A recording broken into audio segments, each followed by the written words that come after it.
నేడు ఢిల్లీలో BJP parliamentary meeting జరగనుంది. ఈ క్రమంలో బీజేపీ ముఖ్య నేతలు బండి సంజయ్, డీకే అరుణ, లక్ష్మణ్లు ఢిల్లీ వెళ్లారు. వచ్చే పార్లమెంట్ ఎన్నికలకు 6 స్థానాల్లో అభ్యర్థుల పేర్లను బీజేపీ ఇవాళ ప్రకటించే అవకాశం ఉన్నట్లు తెలుస్తుంది. మొత్తం 12 స్థానాలకు దాదాపుగా క్యాండిడేట్లను ఫైనల్ చేసిన ఫస్ట్ లిస్టులో మాత్రం 6గురినే ప్రకటించి సెకండ్ లిస్టులో మిగిలిన వారిని అనౌన్స్ చేయనున్నట్లు సమాచారం. దేశవ్యాప్తంగా మొత్తం 100 మందితో ఫస్ట్ లిస్టును ప్రకటించినట్లు ప్రచారం జరుగుతుంది.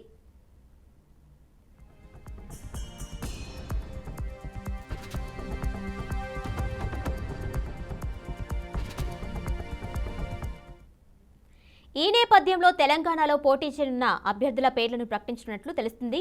3 సిట్టింగ్ ఎంపీలకు మరోసారి అవకాశం ఇవ్వనున్నట్లు రాష్ట్ర నేతలు చర్చించుకుంటున్నారు. ఈ నేపథ్యంలో ఫస్ట్ లిస్టులో ఎవరి పేరు ఉంటుందో, ఎవరి పేరు ఉండదో అనే ఉత్కంఠ పలువురు నేతల్లో నెలకొంది. మల్కాజ్గిరి స్థానం నుంచి ఈటెల రాజేందర్ పేరును ఖరారు చేసినట్లు ప్రచారం జరిగింది. దీంతో ఆయన నివాసంలో అభిమానులు, కార్యకర్తలు సందడి మొదలైంది. మరోవైపు మల్కాజ్గిరి సీటుపై మాజీ ఎమ్మెల్యే కూన శ్రీశైలం గౌడ్ ఆశలు పెట్టుకున్నారు. పివి నరసింహారావు కుమారుడు పివి ప్రభాకర్ బీజేపీలో చేరుతున్నారు అనే ప్రచారంతో మల్కాజ్గిరి ఎంపీ స్థానంపై మరింత పోటీ పెరిగింది.